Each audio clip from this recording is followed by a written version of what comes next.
ఈనాడు ఆంధ్రజ్యోతి కూడా చూద్దాం. ఎంత దారుణంగా తయారయ్యాయంటే బాధ కలుగుతుంది. ఏమిటి జర్నలిజం ఈ స్థాయికి లేదా? పెళ్లిబుక్కిన జనాగ్రహం, అమరావతి మహిళలపై అసభ్యకర వ్యాఖ్యలు నిరసిస్తూ రాష్ట్ర వ్యాప్త ఆందోళన అంట. అంతకంటే పచ్చి అబద్ధం ఏమన్నా? అమరావతి మహిళలను ఎవ్వరూ వాళ్ళని ఉద్దేశించి ఎవ్వరూ అనలేదు.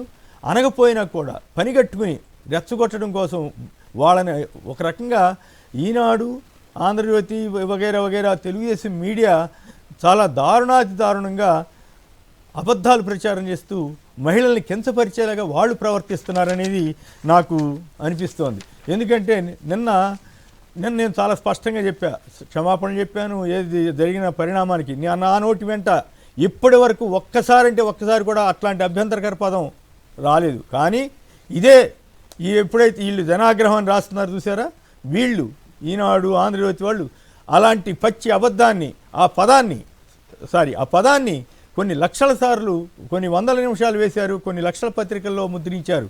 అది నిజమైన కేసు. అది అమరావతి మహిళలు వీళ్ళు అంటున్నటువంటి అమరావతి మహిళలను అవమానించడం అంటే అది అవమానించడం. కానీ దాన్ని సాక్షికో లేకపోతే ఇంకెవరికో వైసీపీకో అంటగట్టి ఎంత దారుణంగా మాట్లాడుతున్నారండి జగన్ గారి మీ సతీమణి భారతిరెడ్డి గారిని.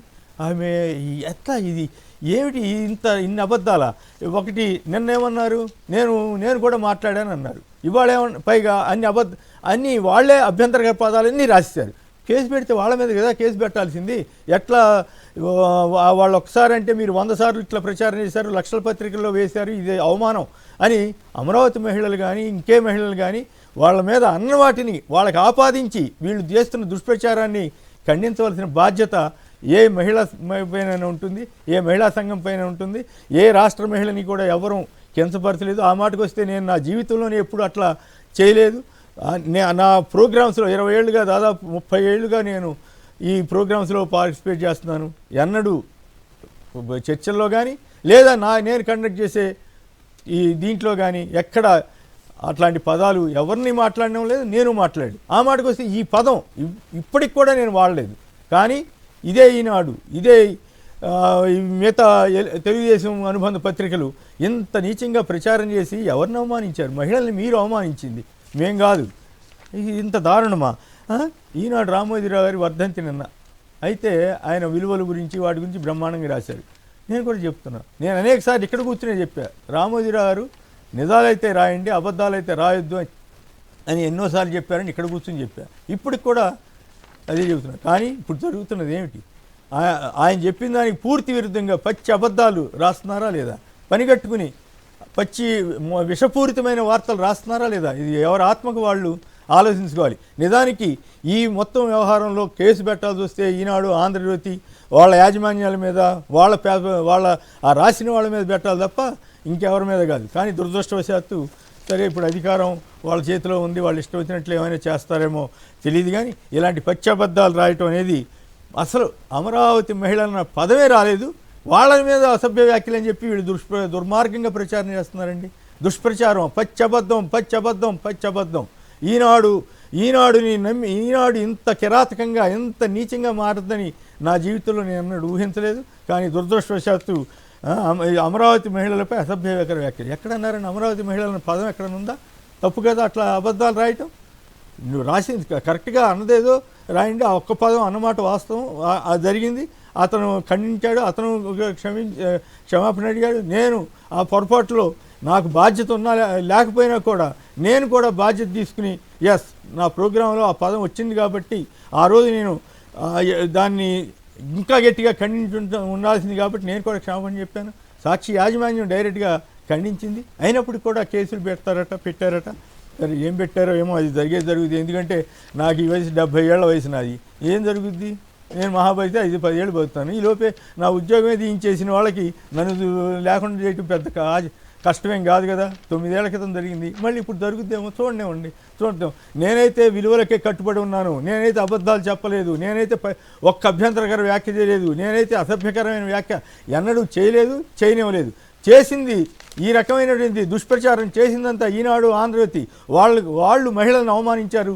వాళ్ళు మహిళల పట్ల ద్వేషంతో ఈనాడు మీద సాక్షి మీదో లేకపోతే సాక్షి వాస్తవాలు రాస్తుందనే భయంతోటో ఇట్లాంటి అబద్ధాలు ప్రచారం చేసి వాళ్ళు మహిళలను అవమానించారు, వాళ్ళు అమరావతి మహిళలను అవమానించారు. అమరావతి మహిళలంతా కూడా ఖచ్చితంగా ఈనాడు ఆంధ్రజ్యోతి వాళ్ళు కనపడినప్పుడు నిలదీయాలి.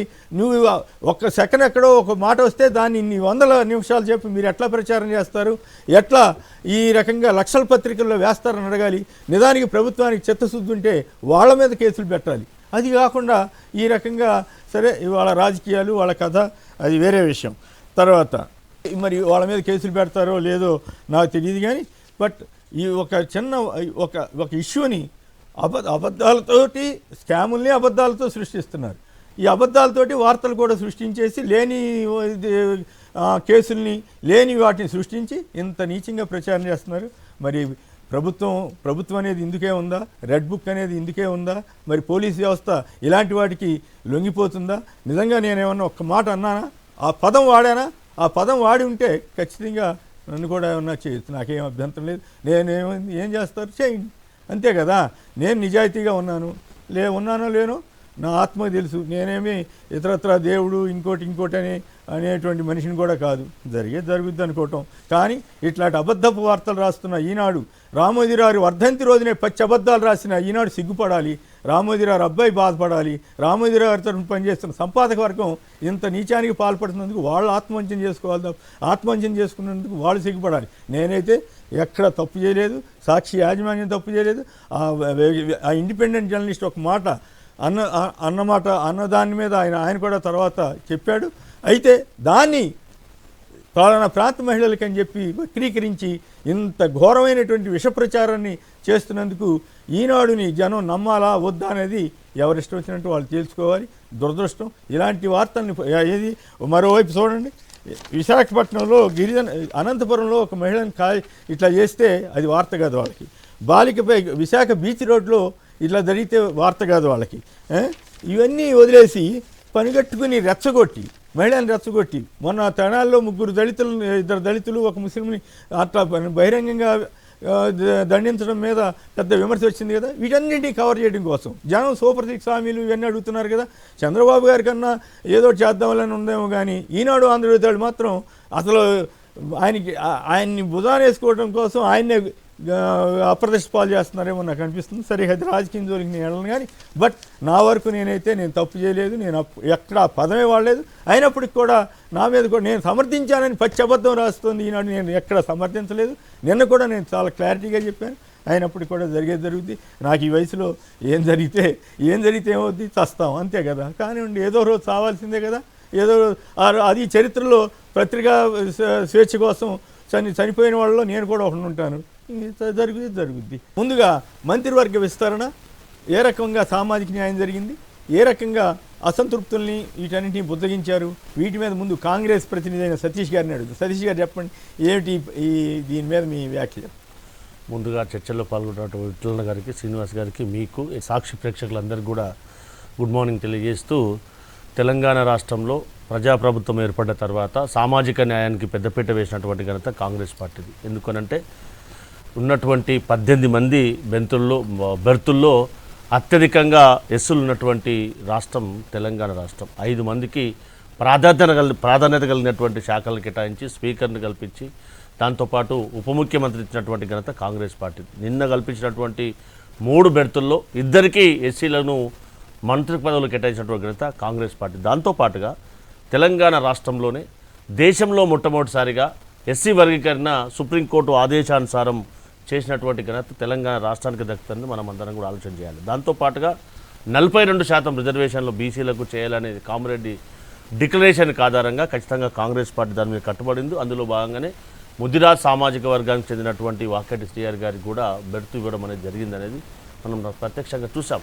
ఖచ్చితంగా తెలంగాణ రాష్ట్రంలో సామాజిక మార్పు కోసం ఖచ్చితంగా ఎవరెంతనో వారికంతా రాజకీయ ప్రాధాన్యత కలిగించాలనే ఉద్దేశంతో కాంగ్రెస్ పార్టీ కట్టుబడింది. ఆ విధంగానే ముందుకు పోతుందనేది మనం అందరం కూడా ఆలోచన చేయాలి. అక్కడక్కడ ఎవరైనా మాకు సామాజిక సమతుల్యాన్ని పాటించడంలో మాకు మంత్రి పదవులు రాలేవని అక్కడక్కడ అసంతృప్తి, ఖచ్చితంగా హైకమాండ్ దాని పట్ల ఆలోచిస్తుంది. వారిని ఏ విధంగా సమన్వయం చేయాలి, ఖచ్చితంగా పార్టీ లైన్ దాటొద్దనేది. రాజగోపాల్ రెడ్డి గారు మీకు అందుబాటులో రాలేదని అందరూ అందుబాటులో రావడం జరిగింది. నిన్ననే పిసిసి అధ్యక్షుల వారు సుదర్శన్ రెడ్డి గారిని కలవడం జరిగింది, మల్రెడ్డి రంగారెడ్డి గారిని కలవడం జరిగింది, పోలరో ఫోన్లో రాజగోపాల్ రెడ్డి గారిని కూడా మాట్లాడడం జరిగింది. అందరూ కూడా ఖచ్చితంగా పార్టీ లైన్ దాటే అవకాశం అనేది ఉండదు. ఎందుకంటే అల్టిమేట్గా పార్టీ ఉంటేనే మనం ఉన్నాం కాబట్టి పార్టీ లైన్ అనేది అల్టిమేట్ కాబట్టి ఆ దిశగానే అందరూ కూడా కలిసి పనిచేసే అవకాశం ఉంటుంది, కానీ ఇంకోటి ఉండదు అనేది మనం అందరం కూడా వాస్తవాన్ని గ్రహించాలి. ఖచ్చితంగా సామాజిక మార్పు, ఎందుకనంటే గతంలో కొన్ని సామాజిక వర్గాలు మాత్రమే అధికారంలో ఉండి మిగతా వాళ్ళను పాలించినటువంటి పద్ధతి. అట్లా కాకుండా ఈ తెలంగాణ సమాజంలో అందరికీ అవకాశం కల్పించాలి. సో ఓవరాల్గా దీనివల్ల కాంగ్రెస్ పార్టీ గ్రాఫ్ పెరిగిందా? 100% కదా. ఎందుకు అంటే ఎవరెంతనో వారికి అన్ని అవకాశాలు కల్పించాలి. ఇంకా 3 బెర్తులు ఉన్నాయి. అవకాశం రాని వారికి కూడా మిగతా జిల్లాల వారు కూడా అవకాశం కల్పించాలనే ఉద్దేశంతో ఏఐసిసి కానీ పీసీసీ కానీ ఎక్కడైతే ఎవరైతే ఇన్ఛార్జ్గా ఉన్నారో అందరూ కూడా సమన్వయం చేస్తూ ఏ విధంగా చేస్తే ఆ రాజకీయ సమతుల్యాన్ని సామాజిక సమతుల్యాన్ని చేయగలుగుతామనేది కూడా ఆలోచిస్తూ ఉన్నారు. అందులో భాగంగానే ఆ క్రోడీకరణ సాగుతుందనేది మీ ద్వారా అందరూ కూడా అప్పీల్ చేస్తూ ఉన్నాం. రైట్. శ్రీనివాస్ యాదవ్ గారు, ఎట్లా ఉంది మంత్రివర్గ విస్తరణ? మీ మంత్రివర్గ విస్తరణకి సామాజిక న్యాయం మేమే బాగా చేసామని అంటున్నారు. ఒకటే ముందుగా మీకు అదేవిధంగా సతీష్ అన్న గారికి, విఠలన్న గారికి, సాక్షి టీవీ ప్రేక్షకులకు శుభోదయం. కాంగ్రెస్కు తెలంగాణ ప్రజలు నమ్మి వాళ్ళు చెప్పిన 6 గ్యారంటీలను నమ్మి అధికారం ఇచ్చింది, మంచి మెజార్టీతో ఇచ్చారు. దాదాపు 17 నెలలు అయిపోతుంది. సో మంత్రివర్గ విస్తరణ ఎందుకు చేసుకుంటామంటే పరిపాలన స్వావలంబన కోసం, పోర్ట్ఫోలియోస్ ఏవైతే ఉంటాయో అవి మంచిగా పనిచేయడం కోసమే పరిపాలన స్వావలంబన, పరిపాలన మంచిగా జరగాలని. సో 17 నెలల తర్వాత వాళ్ళు మంత్రివర్గ విస్తరణ చేసుకున్నారు. అది కూడా మళ్ళీ 3 ఆపుకున్నారు. ఎందుకు ఆపుకున్నారు అనేది వాళ్ళ ఇంటర్నల్ ఇష్యూ, కానీ బట్ పరిపాలన కదా, ఈరోజు ప్రభుత్వం కదా. ప్రభుత్వం అంటే మనం అందరం పార్ట్ ఆఫ్ ద గవర్నమెంట్, మనందరికీ ముఖ్యమంత్రి అవునన్నా కదన్నా మన అనుకున్న ప్రధానమంత్రి కాబట్టి. సో ఆ మూడు కూడా పంచాలి, ఇవ్వాలి, ఇచ్చి పరిపాలన కోసం, పోర్ట్ఫోలియో కోసం అంతే కదా. ఎందుకు సార్ ఇప్పటికే 17 నెలలు లేట్ అయిపోయింది కదా, ఎందుకు మనం మంత్రివర్గ విస్తరణ చేసుకున్నాం? పరిపాలన మంచిగా జరగాలి, ప్రజలకు సంక్షేమ పథకాలు మీరు ఏవైతే ఇస్తున్నారో, గొప్పగా ఇస్తున్నా అనుకున్న పథకాలు అవన్నీ ప్రజలకు చేరాలి కదా. చేరడం కోసమే మంత్రివర్గ ఏర్పాటు చేసుకుంటారు. ఒకటి. రెండో విషయం, వాళ్ళ అధినాయకుడే ఎవరి వాటా ఎంత ఉంటే అంతకు ఇస్తా అంటారు స్పష్టంగా. మేమంటలే, వాళ్ళే అన్నారు. సో వాళ్ళు 50% బీసీలు ఉన్నారని ఒప్పుకుంటారు కదా. సో మరి 50% ఈరోజు బీసీ మంత్రులు ఉన్నారా? 3 ఉన్నారు. నిన్న శ్రీహరణతో పాటు 3 ఉన్నారు. కాబట్టి నేనేమంటున్నా, మీరు ఏదైతే చెప్పినరో అది చేస్తే ప్రజలు హర్షిస్తారు. మీరు 6 గ్యారంటీలు అన్నారు, 6 గ్యారంటీలకు చట్టబద్ధత చేస్తామన్నారు. ఫస్ట్ క్యాబినెట్లోనే చట్టబద్ధత. మీరు అనలే సార్, ఎవరు అనలే, వాళ్ళే చట్టబద్ధత చేస్తారు. మేము వచ్చిన ఫస్ట్ క్యాబినెట్ దాంట్లోనే చట్టబద్ధత చేసి, ఎందుకంటే చట్టబద్ధత ఎందుకు చేయాల్సి వస్తుందంటే రేపు మీరు వచ్చినా నేను వచ్చినా మళ్ళీ అవి కంటిన్యూటీ అవుతాయి. చట్టబద్ధత చేయలేదనుకో మీ గొప్ప పథకాలు మిస్ అయిపోతాయి. కాబట్టి చట్టబద్ధత చేస్తే సచ్చినట్టు ఎన్నుకొచ్చినోడు కూడా అవి ఫాలోఅప్ చేయాలి. కానీ చట్టబద్ధత చేయలేదు. ఈరోజు 15 నెలలకు నొక్కొచ్చిండ్రు. ఆ 6 గ్యారంటీలు ఏమవుతున్నాయో అన్నకు తెలుసు, నాకు తెలుసు, మీకు తెలుసు. కాబట్టి మీరు సామాజిక న్యాయం అనే దాని మీద ఈరోజు 50 ఏళ్ళు పరిపాలించి తెలంగాణను ఎక్కడ కూడా మీరు ఏ అవకాశాలు ఇచ్చారో మీకు తెలుసు, తెలంగాణ సమాజానికి తెలుసు, తెలంగాణ ఉద్యమం ఎందుకు వచ్చిందో తెలుసు. కాబట్టి ఇప్పటికైనా ఆ 3టిని కూడా ఇమ్మీడియట్లీగా మూవ్ చేసి పరిపాలన మంచిగా ఇచ్చాలి. ఎందుకంటే సార్ ఒకటి బాధాకర విషయం ఏంటంటే 2 పోర్ట్ఫోలియోలు చాలా ఇంపార్టెంట్ పోర్ట్ఫోలియోలు సార్. ఒకటేమో హోమ్ మినిస్ట్రీ, రెండోది ఎడ్యుకేషన్. ముఖ్యమంత్రి తర్వాత మళ్ళీ నెక్స్ట్ ల్యాండ్ ఆర్డర్ను మొత్తం వ్యవస్థను కంట్రోల్ చేయాల్సింది ఎవరు సార్? హోంమంత్రి. ఇప్పటివరకు హోంమంత్రిని పెట్టుకోలేదు వాళ్ళు, 18 నెలలు కావస్తుంది. సో కాబట్టి ఇవి కాకుండా మొత్తం చేసేసి మీరు ముందుకెళ్తే ప్రజలు హర్షిస్తారు, యాక్సెప్ట్ చేస్తారు. అసంతృప్తులు ఎన్ని ఎట్లా ఉన్నాయి పర్వాలేదు సార్. కాంగ్రెస్ అంటేనే అసంతృప్తి కదా సార్, కాంగ్రెస్ అంటేనే అసంతృప్తి. ఓపెన్ సీక్రెట్ కదా సార్. దాన్ని వాళ్ళు ఏమంటారు అంటే మంచి వర్డ్ డెమోక్రసీ, ఇంటర్నల్ డెమోక్రసీ అంటారు. అంటే బల్లలు వలగొట్టుకున్నా గల్లలు పట్టుకున్నా ఇంటర్నల్ డెమోక్రసీ అని ఒక అద్భుతమైన వర్డ్ వాళ్ళు ఖాయం చేసుకున్నారు. ఎవరో మీలాంటి వాళ్ళు ఇచ్చి ఉంటారు మంచి వర్డ్ అని. సో అది వాడుకున్నారు.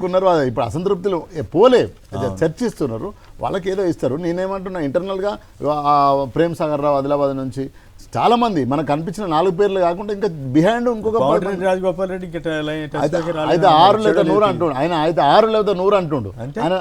అయితే ఇస్తారా నేను వెళ్ళిపోమా వాళ్ళ? అయితే 6 లేకపోతే 100, నువ్వు ఇస్తే లేకపోతే లేదని ఆయనే మాట్లాడుతుండు, మనం మాట్లాడినా కాదు.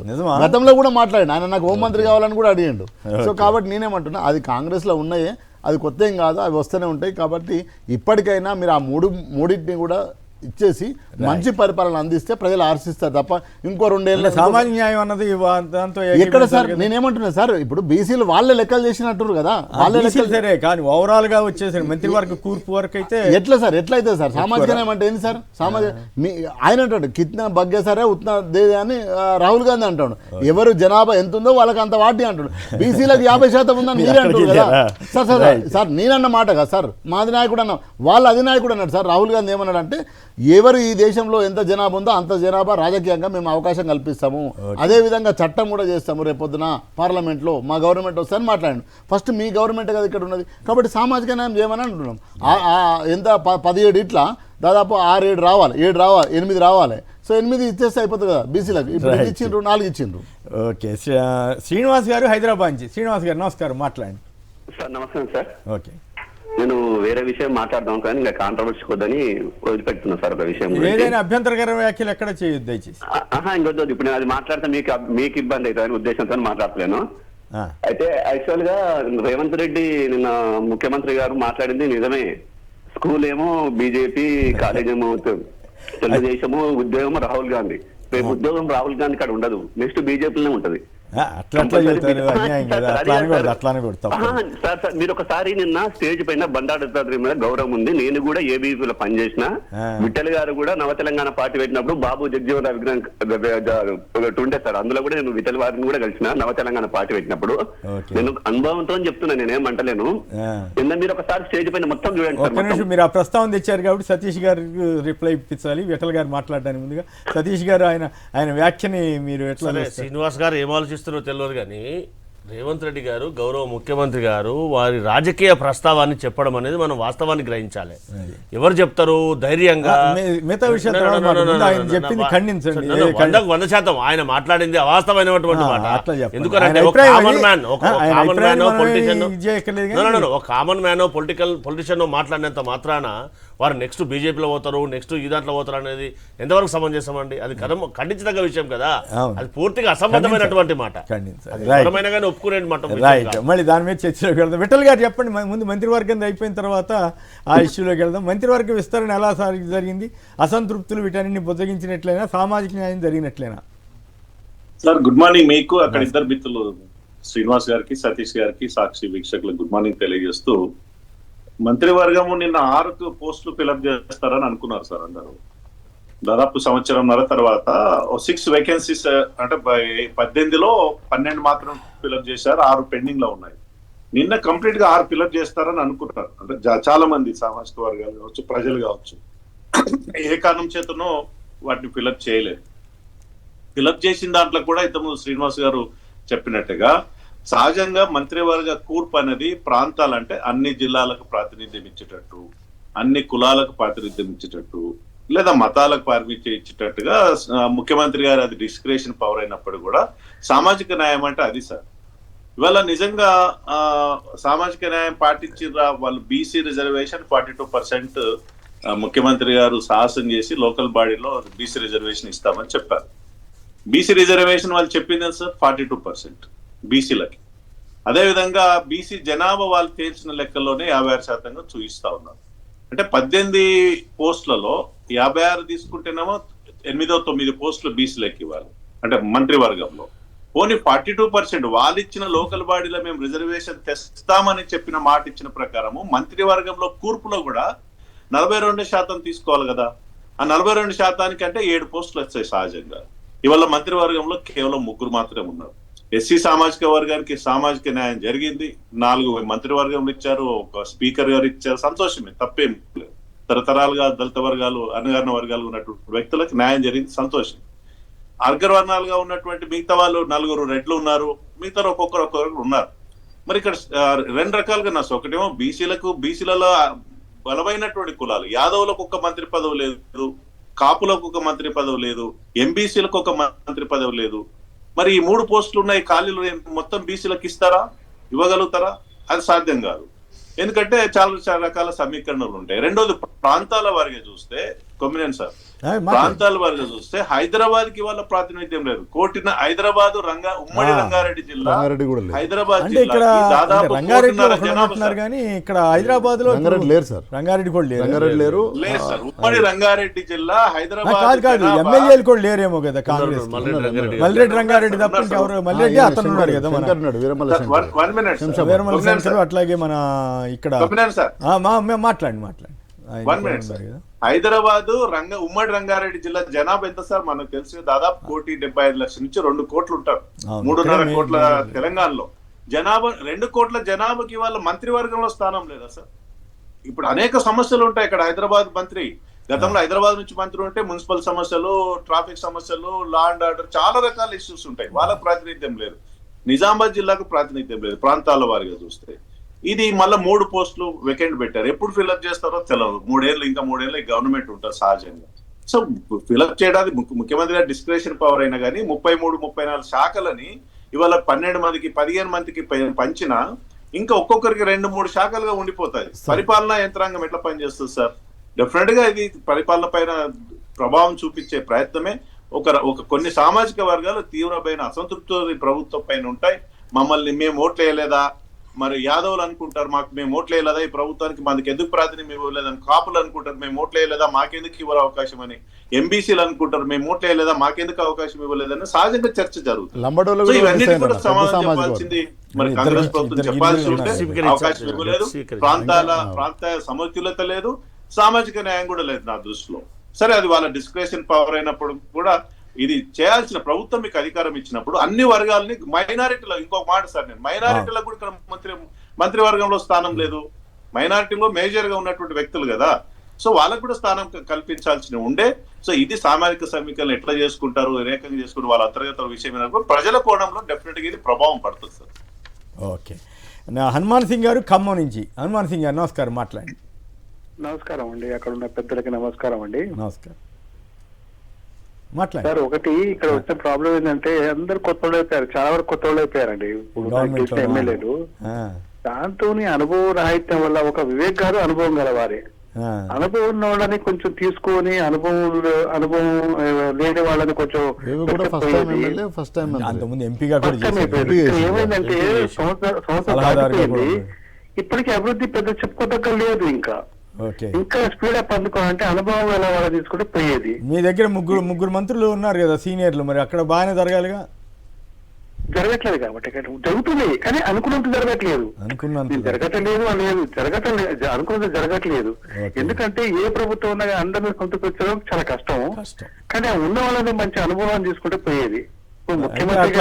సోషల్ ఈక్వేషన్స్ వచ్చినప్పుడు కొంత సోషల్ ఈక్వేషన్ అనుభవం లేదు ఎవరికి. వారితో పాటు మీరు కూడా ఇప్పుడు తయారైపోయారు, ఇంకా కొంచెం కుంటుపడుతుంది ప్రభుత్వంలో అభివృద్ధి. అట్లా అని చెప్పి మొట్టమొదటిసారి చేసినంత మాత్రాన సమర్థంగా చేయకూడదని కూడా ఏం లేదు కదా మిత్రమా. ఇప్పుడు ఎన్టీ రామారావు గారు అంతకుముందు అసలు రాజకీయాల్లో లేడు, ముఖ్యమంత్రి అయ్యాడు. అట్లా కొన్ని అవకాశాలు ఉంటాయి. ఫస్ట్ టైం వచ్చినంత మాత్రాన చేయకూడదని లేదు, అట్లా అని చెప్పి అనుభవాలు ఉన్నంత మాత్రాన అంతా జరుగుద్దని కాదు. బట్ ఓవరాల్గా బ్యాలెన్స్గా ఉండాలన్న దాంట్లో అభ్యంతరం లేదు. నవీన్ గారు హైదరాబాద్ నుంచి. నవీన్ గారు నమస్కారం, మాట్లాడండి సార్. నమస్తే కొందనండి గారు. నమస్తే సార్. నమస్తే, మాట్లాడండి. అక్కడ ఉన్న పెద్దలకు నమస్తే సార్. మీరు మొన్న జరిగిన కృష్ణంరాజు విషయంలో మీరు క్షమాపణ చెప్పినా కూడా వదలకపోవడం బాధ కదా సార్. ఇంకోటి బీజేపీ నాయకులకు ఒకటి అడుగుతున్నాం సార్. రాహుల్ గాంధీ గారు ఒకటి పెట్టారు, ప్రజా తీర్పుని వ్యతిరేకిస్తారా అని అంటున్నారు.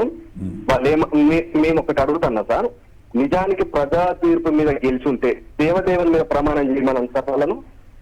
ఎందుకు సార్ ఇట్లా దేవదేవుని మీద ప్రమాణం చేసి ఇది ప్రజా తీర్పు అని ఒప్పుకోమనండి.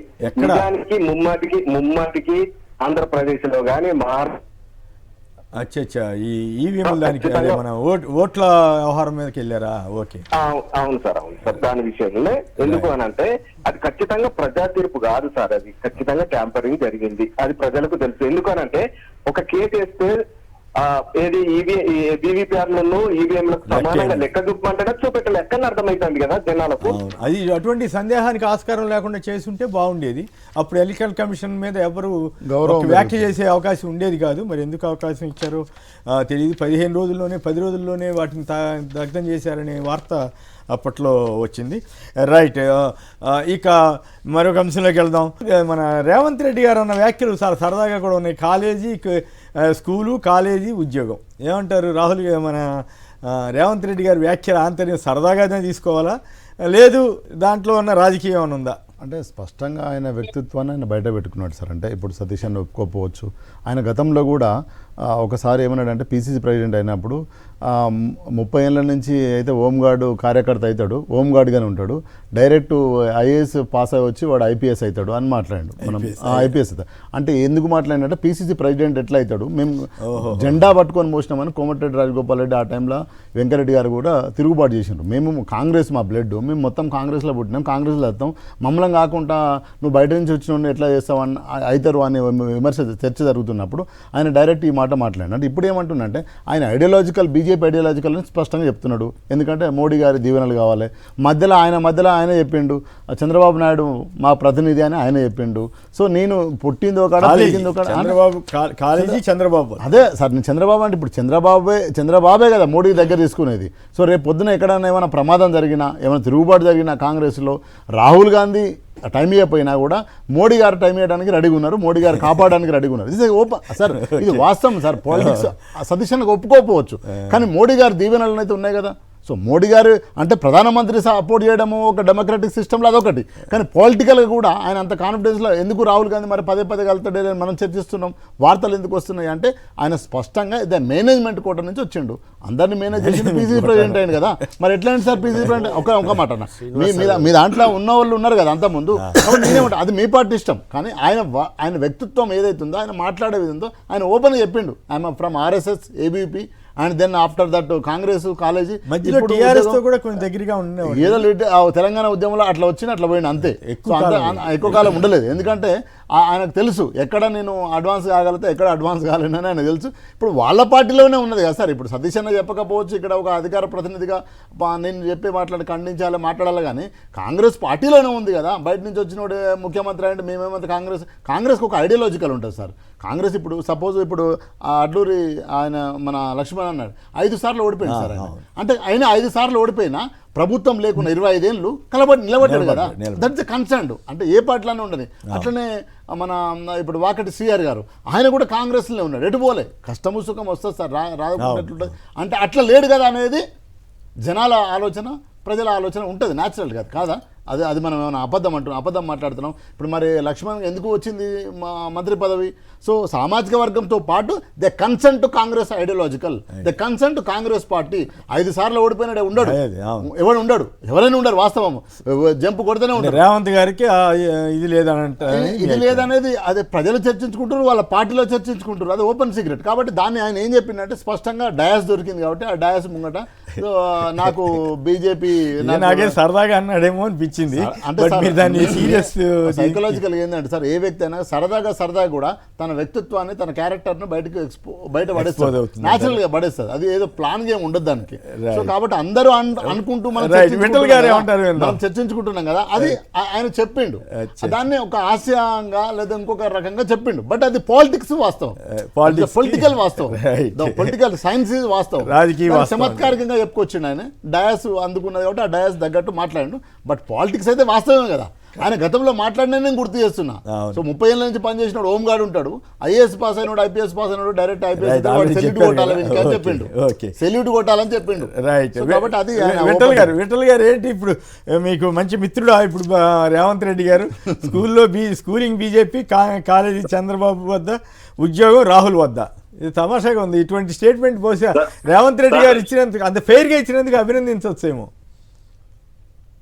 సార్. ఇప్పుడు నిన్న ఆ సభలో నేను ఉన్నాను సార్. దత్తాత్రేయ గారు, దత్తన్న గారి ఒక ఆత్మకథ పుస్తకం, నా కథే ప్రజల కథే నా ఆత్మకథ అని చాలా గొప్పగా మంచి పుస్తకాన్ని రాసిన దానిలో చాలా మంది ప్రముఖులు ఉన్నారు సార్, నిష్ణాతులు. చంద్రబాబు నాయుడు గారు ఆంధ్రప్రదేశ్ ముఖ్యమంత్రి గారు ఉన్నారు, రేవంత్ రెడ్డి గారు వచ్చారు, క్యాబినెట్ సగం క్యాబినెట్ అక్కడే ఉంది సార్. అంటే పొంగులేటి గారు కావచ్చు, పొన్నం గారు, వెంకటరెడ్డి గారు, చాలా మంది, శ్రీధర్ బాబు గారు, చాలా మంది అక్కడ ఉన్నారు. 5-6 మంది గవర్నర్లు ఉన్నారు. సో ఆ సభ సహజంగా పార్టీలకు అతీతంగా జరిగినటువంటి దత్తన్న గారికి ఉన్నటువంటి అభిమానంతో అన్ని పార్టీల వర్గాన్ని పిలుచుకున్నారు వాళ్ళు ఆ పుస్తకావిష్కరణ సభ. సో అందులో ముఖ్యమంత్రి గారు కూడా one of the chief guest గా వారు మెసేజ్ ఇవ్వడం జరిగింది. సహజంగా మాట్లాడు వారు మనసులో మాట సహజంగా అక్కడ చెప్పారు. అంటే నేను ఇక్కడ నేను పని చేసుకున్నాను, వాళ్ళ నాకు రాహుల్ గాంధీ గారు అవకాశం ఇచ్చారు, ఇక్కడ ఉద్యోగం చేస్తున్నట్టు సెటారికల్ గా అంటే ప్రజలకు ఈజీగా అర్థమయ్యే రీతిలో మాట్లాడి ఉంటాడు. అన్నంత మాత్రాన మా బీజేపీలో ముఖ్యమంత్రి గారు వచ్చి కలిసినట్టు కాదు, కాంగ్రెస్ పార్టీ నాయకులు బీజేపీలో కలిసినట్టు కాదు సార్. కేంద్ర ప్రభుత్వం అంటే రాహుల్ గాంధీ గారు అపాయింట్మెంట్ ఇవ్వలేదు కానీ మోడీ గారు అపాయింట్మెంట్ ఇచ్చారు శ్రీనివాస్ గారు. స్టేట్మెంట్ అది. మోడీ గారు ముఖ్యమంత్రి కాబట్టి కలిసిందంటారు అన్న. మోడీ గారు స్టాలిన్ కైనా ఇస్తారు సార్, విజయన్ కైనా ఇస్తారు, మా పార్టీకి సంబంధం లేని వ్యక్తులందరూ కూడా అపాయింట్మెంట్ ఇస్తారు. చంద్రబాబు నాయుడు మోడీ గారు అంటే రాష్ట్ర కేంద్ర ప్రధానమంత్రి రాష్ట్ర ముఖ్యమంత్రి హోదాలో ఉన్నటువంటి అభివృద్ధి కార్యక్రమాల కోసం రేవంత్ రెడ్డి గారు ఎన్నిసార్లు కలిసినా తప్పులేదు. ఆ కార్డియల్ రిలేషన్స్ మెయింటైన్ చేయాలని రాష్ట్రానికి ఉపయోగపడుతుంది. ఈ ప్రశ్న ఎప్పుడు వస్తుంది సార్? ఇప్పుడు రేవంత్ రెడ్డి గారు ఉద్యోగం ఊడగొడితే అప్పుడు మేము తీసుకునే అవకాశం ఉంటది కదా, అక్కడ ఉద్యోగం ఉంది కదా. అది కరెక్ట్. వారేమైనా ఉద్యోగాలు ఊడగొడితే రేవంత్ రెడ్డి గారు అప్పుడు రాజకీయంగా వాళ్ళు ఏ నిర్ణయం తీసుకుంటారు, డెఫినెట్ గా బీజేపీలో వచ్చే అవకాశం ఉంటుంది. మేము స్వాగతిస్తాం కూడా, తప్పే. మీరేదో అస్సాం అనుభవం చెబుతుంటున్నారు. అస్సాంలో కాంగ్రెస్ గా మంత్రిగా ఉన్న హేమంత్ విశ్వ శర్మ గారు ఆయన ఏకంగా బీజేపీ ముఖ్యమంత్రి అయిపోయాడు. అట్లా ఏమైనా అట్లాంటివి జరిగే అవకాశం తెలంగాణలో ఉన్నదేమో బహుశా. రేవంత్ రెడ్డి గారు ఆ పని చేయలేము.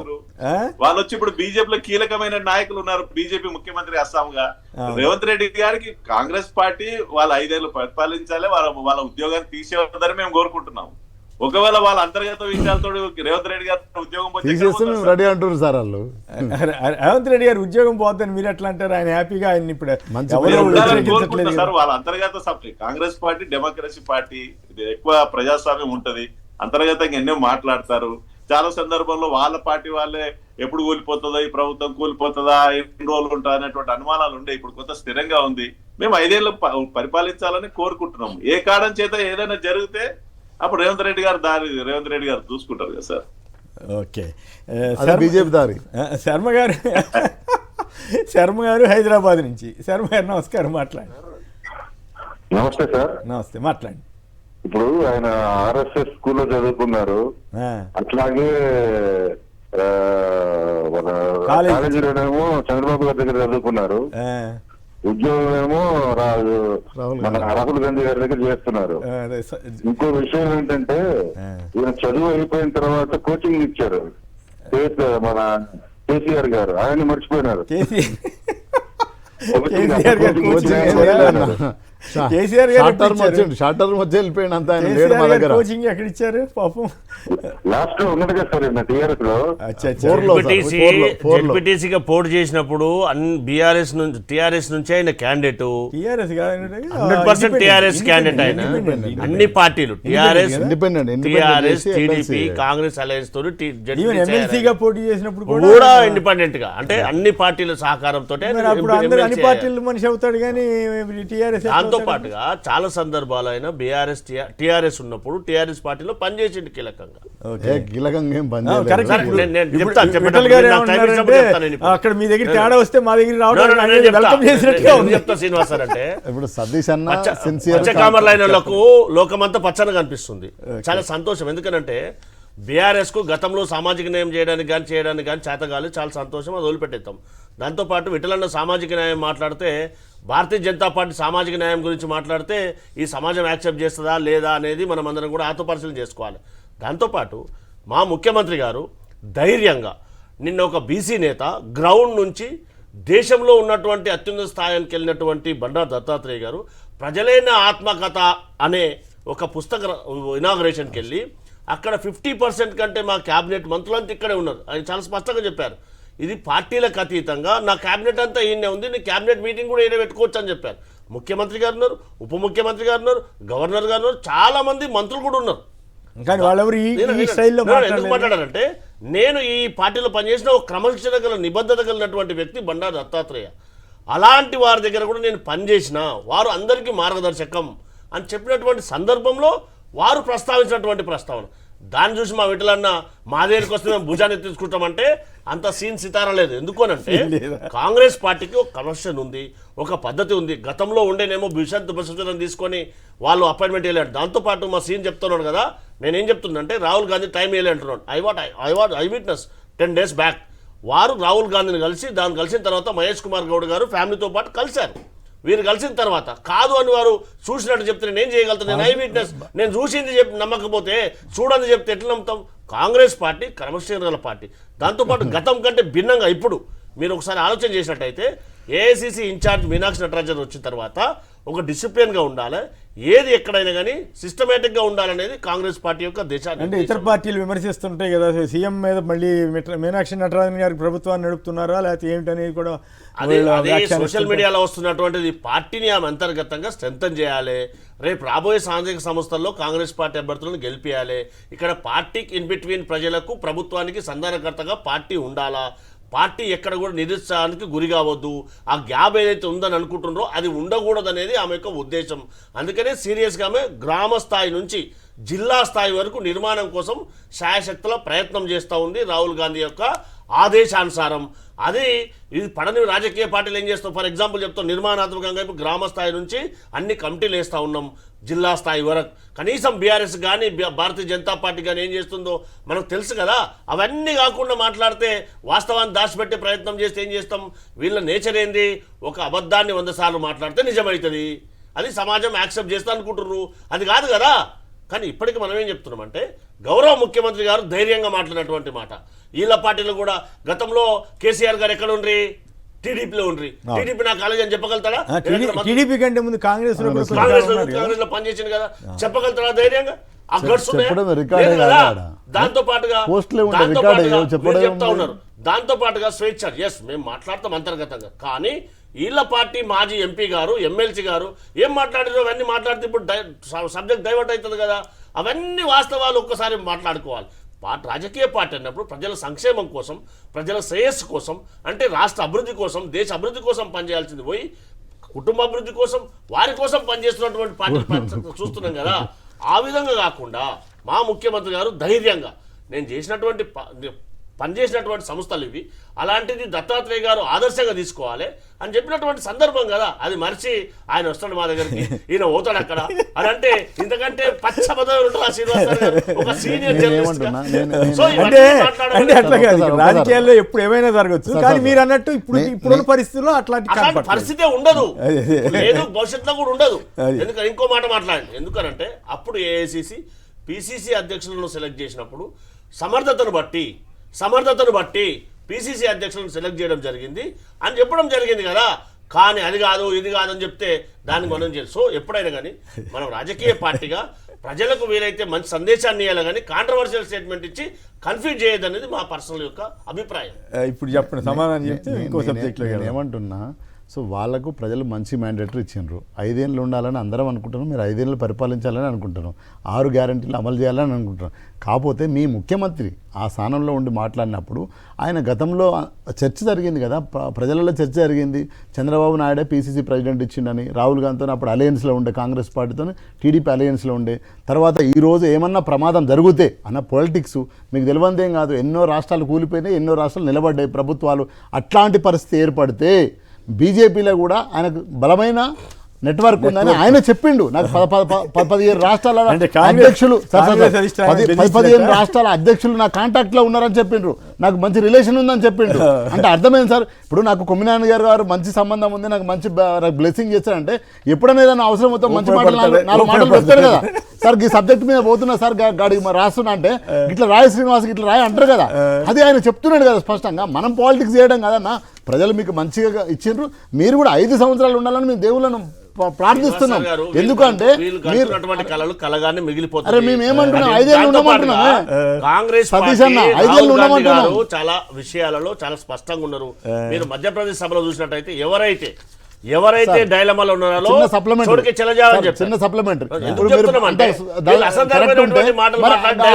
6 మంత్రులు కూడా ఫిల్ చేసి అయిపోగా సార్ పరిపాలన కోసం కదా సార్. ఇప్పుడే 33 శాఖలు. శ్రీనివాస్ సార్ కాదు ప్లీజ్, నేనేం చెప్తానంటే టీఆర్ఎస్ బీఆర్ఎస్ పార్టీ మంత్రి పదవుల గురించి మాట్లాడితే చాలా సార్, ఇప్పుడు అదిగా చర్చ. మీరు పరిపాలనలో ఉన్నారు చర్చ. ప్రజలకు అవకాశం ఇవ్వాలి చర్చ. ప్రజలకు పరిపాలన అందియాలి ఆయన చర్చ. చెప్పనే ఉండి ఆయన చెప్పండి. ఇద్దరు మంత్రులతోటి ఎన్ని రోజులు గడిపారు మనందరం కూడా కూడా బాగా తెలుసు. దాదాపు సార్, ఒకటంటే నీతి నాకు మాత్రం వర్తించదు, పక్కోనికి మాత్రం వర్తిస్తుంది అంటే ఇంతకంటే దౌర్భాగ్యం రాజకీయాల్లో ఏమైనా ఉంటుందా సార్? దాంతో పాటుగా ఒక నిమిషం వినండి ప్లీజ్, శ్రీనివాస్ సార్ గారు ప్లీజ్. వారు మాట్లాడినటువంటి మాటకు నేను సమాధానం చెప్పాలి కదా. సో మేము మిగతా 3 మంత్రి పదవులు కూడా గౌరవ ముఖ్యమంత్రి గారు ఈరోజు మా పిసిసి అధ్యక్షుల వారు కూడా ఏఐసిసి పెద్దలకు వెళ్తూ ఉన్నారు. ఎందుకు అనంటే మిగతా 3 మంత్రి పదవులు కూడా భర్తీ చేయాలి, పిసిసి కార్యవర్గాన్ని కూడా కంప్లీట్ చేయాలి, ఒక రాజకీయ పార్టీగా ఫుల్ స్ట్రక్చర్ నిర్మాణం చేయాలనే ఉద్దేశంతో ఇవి కదా మా నిబద్ధత. శాఖల కేటాయింపు జరుగుతుందా? Yes, అది కూడా 100% దానికోసమే చర్చించడానికి ఏఐసిసి పెద్దల దగ్గరికి వెళ్తా ఉన్నారు. దాన్ని కూడా భర్తీ చేసి అది కూడా సామాజిక సమీకరణ చేసుకొని దాన్ని చేయాలనేదే పార్టీ యొక్క ఉద్దేశం. ఆ దిశగానే ఆలోచన చేస్తూ ఉన్నారు. ఏదైతే ఇందాక మా విఠలన్న గారు చెప్పినట్టుగా రంగారెడ్డి జిల్లాకు కూడా ప్రాతినిధ్యం కల్పించాల్సిన అవసరం ఉంది, హైదరాబాద్ జిల్లాకు కూడా ప్రాతినిధ్యం కల్పించాల్సిన అవసరం ఉంది. దాన్ని కూడా ఏ విధంగా చేస్తే బాగుంటుంఅనేది కూడా ఆలోచిస్తుంది పార్టీ ఏఐసిసి ఆదేశం. సో ఆ విధంగా కొనసాగిస్తే తప్పితే వీళ్ళ లెక్క నీతి మాత్రం మాకు మాత్రం వర్తించదు, పక్కోనికి మాత్రం చెప్పడానికి పనిస్తుంటే ఒక రాజకీయ పార్టీకి సమంజసం కాదు కదా. ఇవన్నీ కూడా మనం గతంలో ఏం జరిగింది అధికారంలో ఉన్నప్పుడు అనేది కూడా ఆత్మ పరిశీలన చేసుకోవాలి కదా. ఇవన్నీ కదా వాస్తవాలు చర్చించాల్సింది. మంత్రిత్వ శాఖ అంటే ముంగట 2 కార్లు వెనక 2 కార్లు కుయ్యమని పరిగెత్తడానికి కాదు, ఉరకడానికి కాదు, షో చేయడానికి కాదు, పరిపాలన మంచిగా అందియడానికి అని అంటున్నాం. మీరు పరిపాలన మంచిగా అందియాలంటే ఫుల్ పేజీగా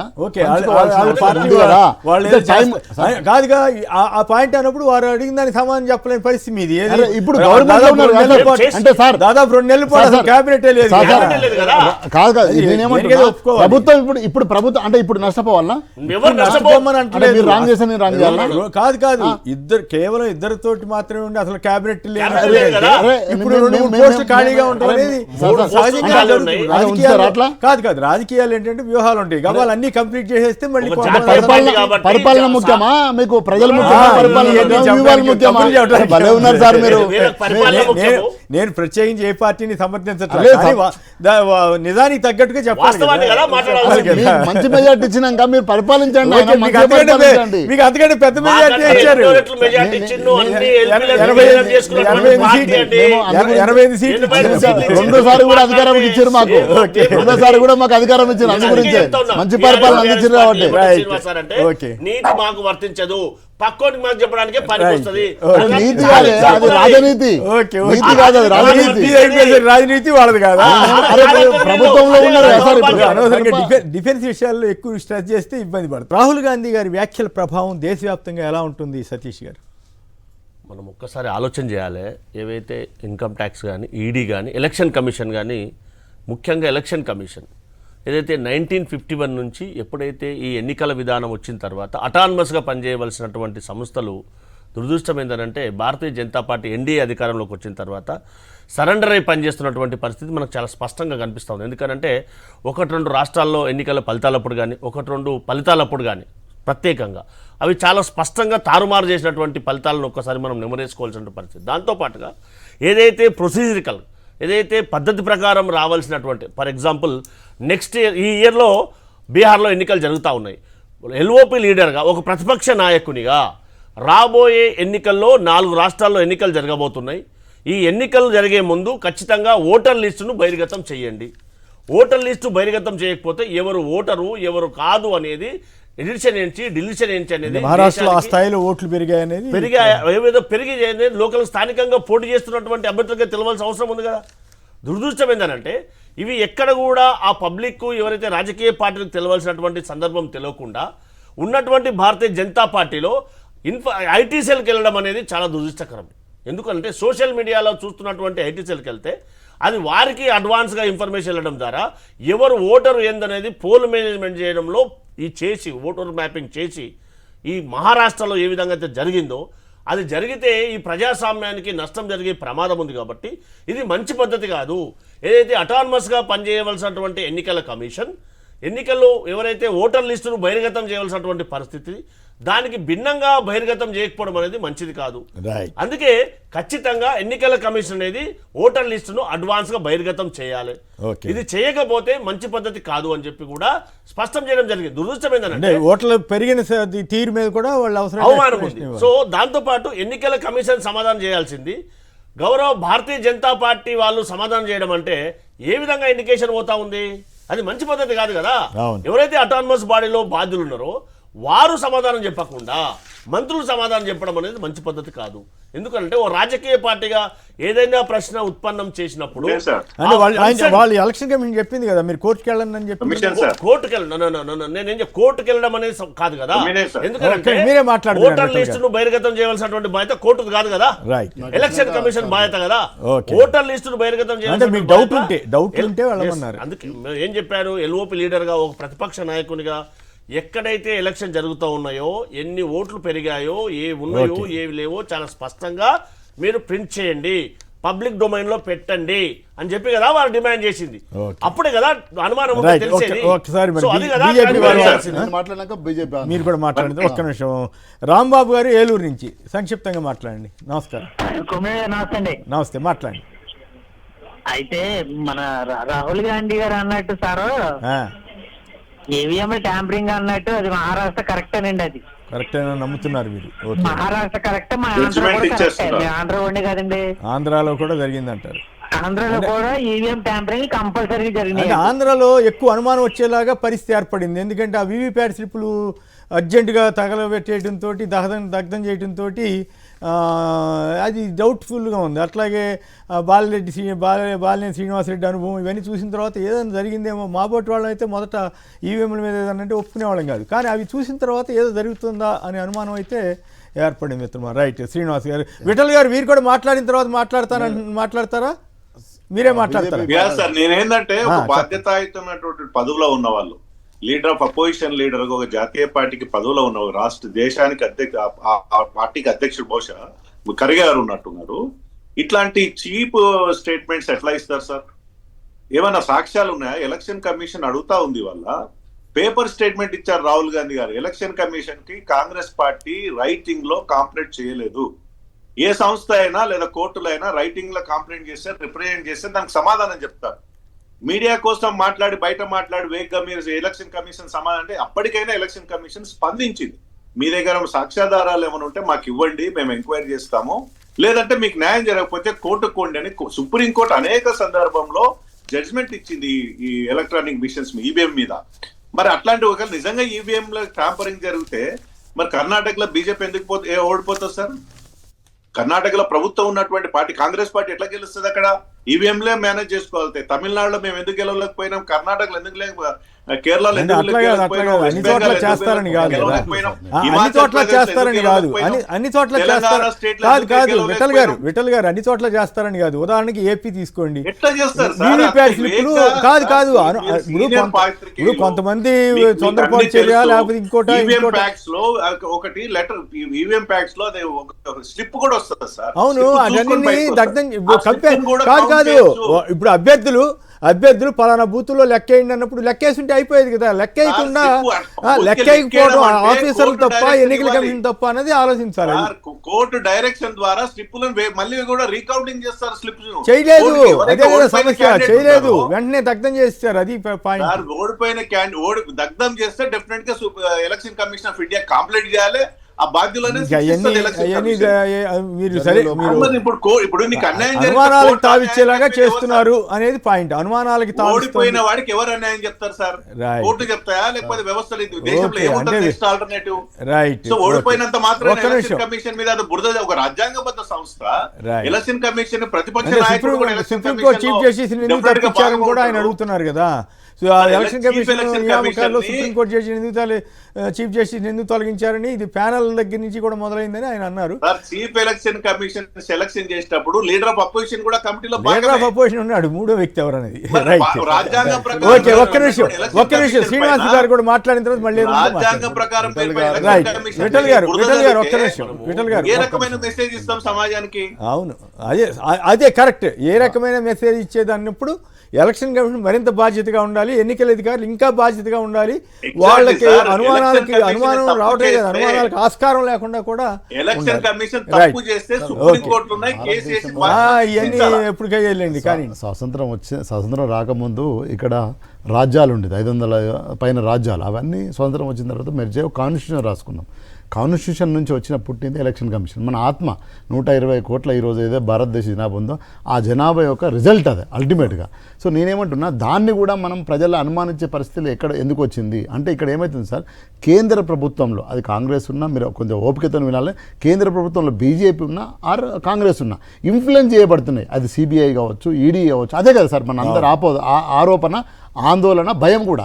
ఎందుకు ఎక్కడ చేస్తున్నాయి, ప్రాంతీయ పార్టీలు ఎక్కడైతున్నాయో ప్రాంతీయ పార్టీల మీదనే వాళ్ళు అజమాయిన్ చేస్తున్నారు అనేది ఇక్కడ అభియోగం, ప్రజల ప్రాంతీయ పార్టీలు జాతీయ పార్టీలతో కలవని చోట నేను అదే అంటే ఇది అర్థం చేసుకోవాలి మనం, ఊరికే విమర్శ కాదు.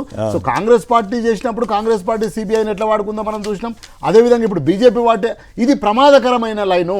ఇది ఇప్పుడు డెమోక్రటిక్గా ఎవరు ఇస్తే వాళ్ళు ప్రజలు మంచి తీర్పే ఇస్తున్నారు ఎక్కడైనా కూడా. ఇప్పుడు అంతే తప్పించి మనం తెలంగాణలో ఈ ఆరోపణ రాలేదు కదా. ఇప్పుడు ప్రతిపక్ష హోదా ఇచ్చారు సార్, ప్రతిపక్ష హోదా ఇస్తే మేము ప్రతిపక్ష పార్టీలో పనిచేస్తాము, 14 ఏళ్ళు ఉద్యమం చేసినాం, ఇది పెద్ద సమస్య కాదు. కానీ కేంద్ర ప్రభుత్వం అది బీజేపీ కావచ్చు, కాంగ్రెస్ కావచ్చు, యూపీఏ కావచ్చు, ఎన్డీఏ కావచ్చు, కానీ ఆ ఎలక్షన్ కమిషన్ మీదనే అనుమానం వస్తే ఏమైతే తిరుగుబాటు వస్తుంది.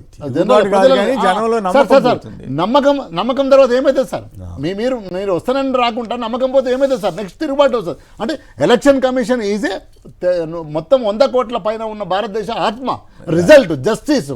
ఆ జస్టిస్ని మనం అనుమానం ఎందుకు వస్తుంది అనేది ఇప్పుడు ఎలక్షన్ కమిషన్ ఆలోచించుకోవాలి. ఎలక్షన్ కమిషన్ పైన ఉన్న ఈ కేంద్ర ప్రభుత్వం ఆలోచించుకోవాల్సిన అవసరం ఉంది. ఇది ప్రధానంగా మీరు అన్నట్టు ఒక పాయింట్ వాల్యూడ్. ఎక్కడైతే ఆ యూపీఏ కావచ్చు, ఎన్డీఏ కావచ్చు వాళ్ళతో అనుసంధానమై ఉంటారో ఆడ ప్రెజర్ జరుగుతుంది అనేది బాధపడుతుంది కదా. గతంలో బీహార్లో కూడా తేజస్వి యాదవ్, లాలూ ప్రసాద్ యాదవ్ ఆరోపించారు కదా. ఎక్కడ మరి బీజేపీ కాంగ్రెస్ జరుగుతలేదు ఎక్కడ మీరు ఆ ప్రెజర్ రాదు. మీరు అర్థం చేయండి ఒకసారి, మొత్తం మనం ఒక 20 ఏళ్ళు చూస్తే మనకు అర్థమవుతుంది విఠలన్న. అది ఆ లైన్ పోకూడదు. ఆ లైన్ ప్రజాస్వామ్యానికి రాజకీయ నాయకులు ఒక్కోసారి ఈవీఎం సపోర్ట్ అంటారు, ఇంకోసారి ఈవీఎం మేనేజ్ ట్యాంపరింగ్ చేయొచ్చు అని చెప్పిన వాళ్ళు మళ్ళీ కేంద్రంలో కలిసిపోయారు. ఇవన్నీ నేనేమంటా అది ప్రజాస్వామ్యానికి ప్రమాదకరమైన సూచన. టైం అయిపోయింది విఠల్ గారు, ఏమన్నా చెప్పదలిస్తే సంక్షిప్తంగా ఒక మాటలో చెప్పండి. అంటే నేనేమంటే కాంగ్రెస్ టీఆర్ఎస్ పార్టీ కూడా ఈవీఎం వ్యతిరేకిస్తుందా? మొన్న మీరు ఓడిపోయారు కదా, కాంగ్రెస్ పార్టీ ఈవీఎం ట్యాంపరింగ్ చేసిందా ఏమన్నా? అన్న నేనేమంటున్నా, ప్రమాదం జరుగుతుందని ప్రజలకు ప్రజాస్వామ్యానికి ప్రమాదం జరుగుతుందని అనుమానం జరుగుతుంది. పరిష్కారం కోర్టులు. దేశంలో ఆయా చోట్ల జరుగుతున్న పరిణామాలు సుప్రీంకోర్టు తప్పు చేస్తే సుప్రీంకోర్టులు చెప్తాయి. రైట్.